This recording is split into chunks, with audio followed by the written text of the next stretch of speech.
On December 21st, concerned community members gathered to discuss inflammatory remarks made by Balwant Singh Gill, a high-profile leader in BC's Sikh community.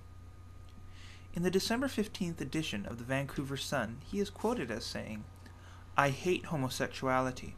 Most Sikhs believe homosexuality is unnatural and you can't produce kids through it. And secondarily, no major religion allows it."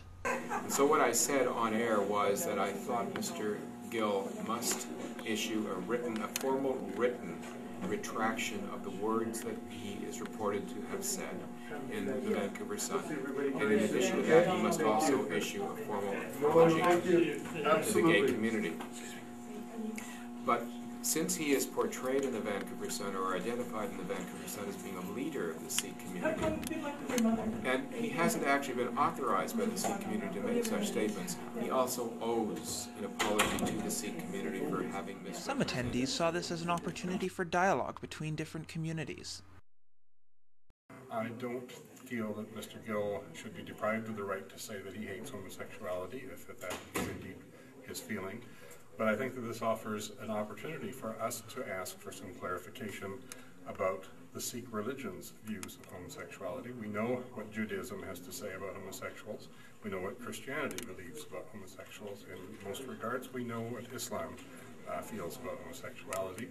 But I don't, at least, know what the Sikh religion's view is. And so I'd like to ask Mr. Gill if he was speaking for himself or for the 39 temples that he's supposedly a spokesman for. For some attendees, including Fatima Jaffer, the article was not just about a homophobic remark. And I was absolutely, pissed off. But I read the rest of the article, and I do think there were a lot of inflammatory things in that article.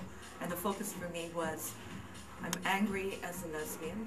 I'm angry as an immigrant to see such an obviously immigrant, hating article.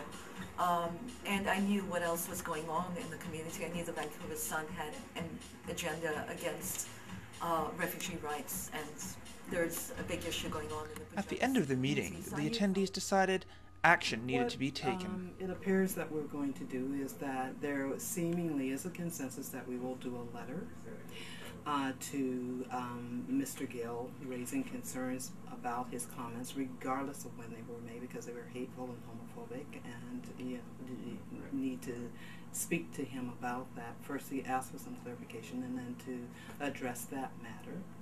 And secondly, to do a letter to the Sun about how that piece came about, and the framing of the article itself, which actually paints the, attack the whole cross-section of communities and groups, and seem very racist in itself. For xtra.ca in Vancouver, I'm Nathaniel Christopher.